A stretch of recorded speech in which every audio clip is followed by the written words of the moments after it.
ನಮಸ್ಕಾರ, ಸುಮನ್ ಟಿವಿ ಕನ್ನಡಕ್ಕೆ ಸ್ವಾಗತ. ನಾನು ಅಂಕಿತಾ ಜೈನ್. ಇದೇ ಜಿ ಕನ್ನಡದಲ್ಲಿ ಕೃಷ್ಣ ರುಕ್ಕು ಸೀರಿಯಲ್ ಮೂಲಕ ಅಕ್ಕನ ಪಾತ್ರದಲ್ಲಿ ಕಲ್ಯಾಣಿ ಅವರು ಬರ್ತಾ ಇದ್ದಾರೆ.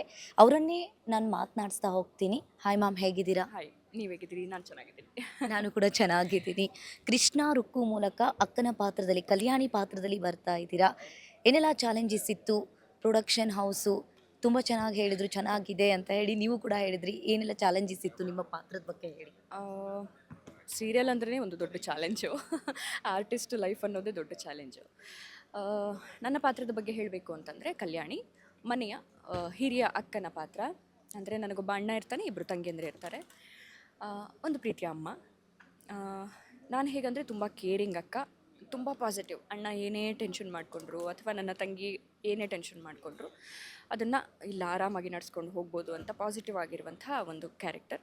ಎಟ್ ದ ಸೇಮ್ ಟೈಮ್ ಅಣ್ಣನ ವಿಚಾರ ಅಂತ ಬಂದಾಗ, ಹಾಗೆ ಪ್ರೋಮೋ ನೀವು ನೋಡಿದರೆ, ಪ್ರೋಮೋದಲ್ಲಿ ನಾನೊಂದು ಹುಡುಗನ ಪ್ರೀತಿ ಮಾಡ್ತಾ ಇರ್ತೀನಿ.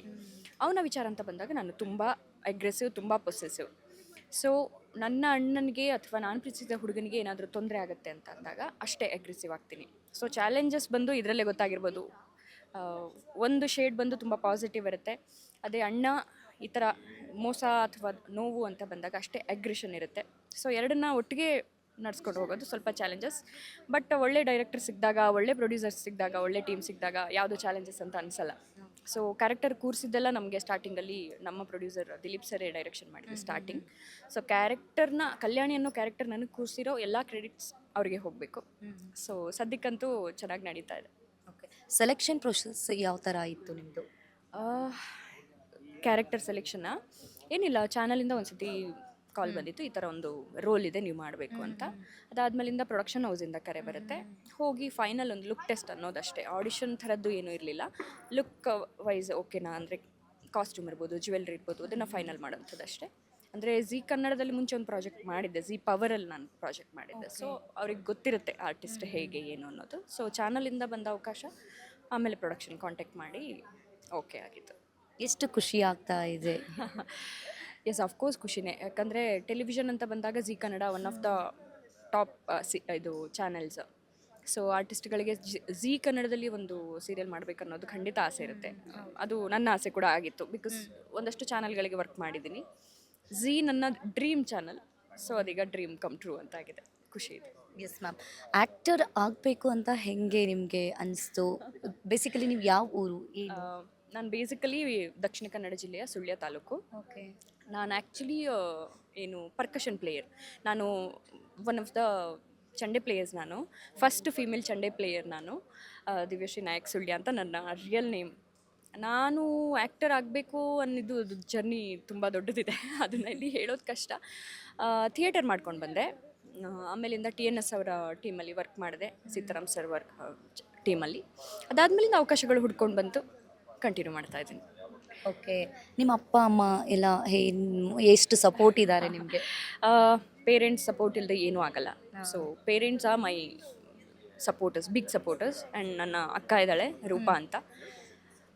ಇದು ನನ್ನ ಫ್ಯಾಮಿಲಿ, ಅವರ ಸಪೋರ್ಟಿಂದನೇ ನಾನು ಇಲ್ಲಿ ತನಕ ಬಂದಿದ್ದು. ಓಕೆ, ಕೃಷ್ಣ ರುಕ್ಕು ಫ್ಯಾಮಿಲಿ ಬಗ್ಗೆ ಏನು ಹೇಳ್ತೀರಾ? ಎಷ್ಟು ಸಪೋರ್ಟಿವ್ ಆಗಿದೆ ನಿಮಗೆ? ಏನು ಹೇಳೋದು, ಈಗ ನೀವು ಪ್ರೋಮೋದಲ್ಲೇ ನೋಡಿರ್ಬೋದು. ಅಂದರೆ ಅಕ್ಕ ತಂಗಿ ಮತ್ತು ಅಣ್ಣ ತಂಗಿ ಅಂದರೆ ಬಾಂಧವ್ಯ ಹೇಗಿದೆ ಅಂತ. ಒಬ್ರನ್ನೊಬ್ರು ಬಿಟ್ಕೊಡೋದಿರೋ ಸಂಬಂಧ. ಈಗ ದಿನನಿತ್ಯ ನೀವೇನು ನೋಡ್ತೀರಾ, ಈಗ ಒಂದು middle class, lower middle class family ನಮ್ಮದು. ಎಸ್ಪೆಷಲಿ ನೀವು ನೋಡಿರ್ಬೋದು, ಶ್ರೀಮಂತರ ಫ್ಯಾಮಿಲಿಗೆ ಹೋಲಿಸಿದ್ರೆ ಲೋವರ್ ಮಿಡಲ್ ಕ್ಲಾಸ್ ಫ್ಯಾಮಿಲಿಯವರೇ ಯಾವತ್ತೂ ಒಗ್ಗಟ್ಟಲ್ಲಿರ್ತಾರೆ, ಒಬ್ರನ್ನೊಬ್ರು ಬಿಟ್ಕೊಡಲ್ಲ. ಸೊ ಅದೇ ಥರದ ಪಾತ್ರ ಇದು. ಎಲ್ಲರೂ ನಾವು ಒಬ್ರನ್ನೊಬ್ರು ಬಿಟ್ಕೊಡೋದಿರುವಂಥ ಕ್ಯಾರೆಕ್ಟರ್ ಸೀರಿಯಲಲ್ಲಿ. ಎಟ್ ದ ಸೇಮ್ ಟೈಮ್ ನಾವು ರಿಯಲ್ ಲೈಫಲ್ಲಿ ಕೂಡ ಹಾಗೆ ಇದ್ದೀವಿ. ತುಂಬ ಬಾಂಡಿಂಗ್ ಇದೆ ನಮ್ಮ ಮಧ್ಯ. ಸೇಮ್ ಫ್ಯಾಮಿಲಿ ಥರನೇ ಇದ್ವಿ. ಎಸ್, ಇನ್ನೊಂದು ಏನಂತ ಅಂದರೆ, ಇವಾಗ ಸೀರಿಯಲ್ಸ್ ಹೆಂಗಾಗ್ಬಿಟ್ಟಿದೆ ಅಂತ ಅಂದರೆ, ನೆಗೆಟಿವ್ ಮತ್ತು ಆಮೇಲೆ ಪಾಸಿಟಿವ್ ಕ್ಯಾರೆಕ್ಟರ್ಸ್ ಎರಡೂ ಕೂಡ ಇರುತ್ತೆ. ಇವಾಗಲೇ ಒಬ್ಬರು ಕ್ವಶನ್ಸ್ ಕೇಳಬೇಕಾದಾಗ ದೀಪಕ್ ಸರು ಹೇಳ್ತಾ ಇದ್ರು, ನಾವು ನೆಗೆಟಿವ್ಗಿಂತ ಜಾಸ್ತಿ ಸಂಸಾರ ಹೇಗಿರುತ್ತೆ, ಸಂಸಾರದಲ್ಲಿ ಒಂದು ತುಣುಕು ಜಗಳನೂ ಕೂಡ ಇರುತ್ತೆ ಅಂತ ಹೇಳಿ. ಇವಾಗ ಜಾಸ್ತಿ ಸೀರಿಯಲ್ಸ್ಗಳು ಯಾವ ರೀತಿಯಾಗಿ ಬರ್ತಾ ಇದ್ದಾವೆ ಅಂತಂದರೆ, ಜಾಸ್ತಿ ನೆಗೆಟಿವೇ ಪ್ರೋಟ್ರೇಟ್ ಮಾಡ್ತಾ ಇದ್ದಾರೆ. ಅದು ಜನರ ಭಾವನೆಗಳ ಮೇಲೆ ಅದೇ ಥರ ಬೀರ್ತಾ ಇದೆ. ಅವರು ಕೂಡ ಆ ಥರ ನೆಗೆಟಿವಲ್ಲೇ ಹೋಗ್ತಾ ಇದ್ದಾರೆ. ಅಂದರೆ ಸೀರಿಯಲ್ ಮೇಲೆ ಜಾಸ್ತಿ ಪ್ರೇರಿತರಾಗ್ತಿದ್ದಾರೆ ಅಂತ ಹೇಳಿ. ಅದಕ್ಕೆ ನೀವೇನು ಹೇಳ್ತೀರಾ? ಇದನ್ನು ನಾನು ಒಪ್ಪಲ್ಲ. ಆ್ಯಸ್ ಆನ್ ಆರ್ಟಿಸ್ಟ್ ಆಮೇಲೆ ಯಾವ ಸೀರಿಯಲ್ಗೂ ನಾವು ಕೆಟ್ಟದ್ದು ಸಂದೇಶ ಕೊಡಬೇಕು ಅನ್ನೋ ಉದ್ದೇಶ ಖಂಡಿತ ಇರಲ್ಲ. ಮತ್ತು ನಾನು ನೋಡಿರೋ ಹಾಗೆ ಯಾವ ಸೀರಿಯಲಲ್ಲೂ ಆ ಥರ ಕೆಟ್ಟ ಸಂದೇಶ ಕೊಡಲ್ಲ. ನೀವು ಸೀರಿಯಲ್ನ ಕಂಟಿನ್ಯೂ ನೋಡ್ತಾ ಹೋದರೆ ಆ ಕೆಟ್ಟದನ್ನ ತೋರಿಸಿ ಅದಕ್ಕೊಂದು ಹಿಂಗೆ ಮಾಡಿದರೆ ಏನಾಗುತ್ತೆ, ಯಾಕೆ ಇದನ್ನು ನೀವು ಮಾಡಬಾರ್ದು ಅನ್ನೋ ಮೆಸೇಜ್ ಇರುತ್ತೆ.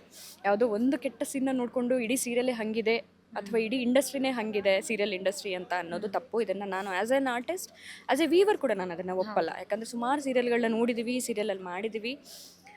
ನೆಗೆಟಿವ್ ತೋರಿಸ್ಬೇಕನ್ನೋ ಉದ್ದೇಶ ಯಾವ ಪ್ರೊಡ್ಯೂಸರ್ ಯಾರಿಗಿರುತ್ತೆ, ಯಾವ ಪ್ರೊಡ್ಯೂಸರ್ಗಿರಲಿ, ಯಾವ ಚಾನಲ್ಗಿರಲಿ ಆ ಉದ್ದೇಶ ಖಂಡಿತ ಇರಲ್ಲ.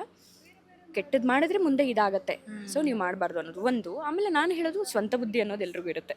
ಅದು ನೀವು ಸೀರಿಯಲ್ ನೋಡಿ ಅಥವಾ ಮೂವಿ ನೋಡಿ ಪ್ರೇರಣೆ ತಗೋಬೇಕು ಆ ಥರದ್ದಿಲ್ಲ. ನಿಮ್ಮ ಸ್ವಂತ ಬುದ್ಧಿ ನಿಮಗೆ ಇರಬೇಕು ಅಷ್ಟೇ. ಏನಾದರೂ ಸಿನಿಮಾ ಆಫರ್ ಬಂತಂದರೆ ಕೃಷ್ಣಾರಕ್ಕೂ ಸೀರಿಯಲ್ ಬಿಟ್ಟು ಹೋಗೋ ಚಾನ್ಸಸ್ ಹೋಗ್ತೀರಾ? ಖಂಡಿತ, ಯಾಕಿಲ್ಲ. ನಾನು ಆರ್ಟ್ ಮೂವಿ ಒಂದಷ್ಟು ಮಾಡಿದ್ದೀನಿ ಈಗ ಆಲ್ರೆಡಿ. ಹಾಗೆ ರೀಸೆಂಟ್ಲಿ ಒಂದು ಸಿನಿಮಾ ಶೂಟ್ ಕೂಡ ಮುಗಿಸಿದ್ದೀನಿ. ಈ ಕೃಷ್ಣ ರುಕ್ಕುವಿಂದ ಇನ್ನೂ ಒಳ್ಳೆ ಪಾತ್ರ ಬಂತು ಅಂದರೆ ಅಫ್ಕೋರ್ಸ್ ಆರ್ಟಿಸ್ಟ್ ಆಗಿ ಅದನ್ನು ಬೇಡ ಅಂತ ರಿಜೆಕ್ಟ್ ಮಾಡೋಕ್ಕೆ ಯಾವ ಆಪ್ಷನ್ನು ಇಲ್ಲ. ಎಸ್, ಆಡಿಯನ್ಸ್ಗೆ ಕೊನೆಯದಾಗಿ ಏನು ಹೇಳಕ್ಕೆ ಇಷ್ಟಪಡ್ತೀರಾ? ನಿಮ್ಮ ಕೃಷ್ಣ ರುಕ್ಕು ಇದೇ ಮಾರ್ಚ್ 9ನೇ ತಾರೀಕು 6:30ಗೆ ಬರ್ತಾ ಇದೆ, ಏನು ಹೇಳ್ತೀರಾ ಆಡಿಯನ್ಸ್?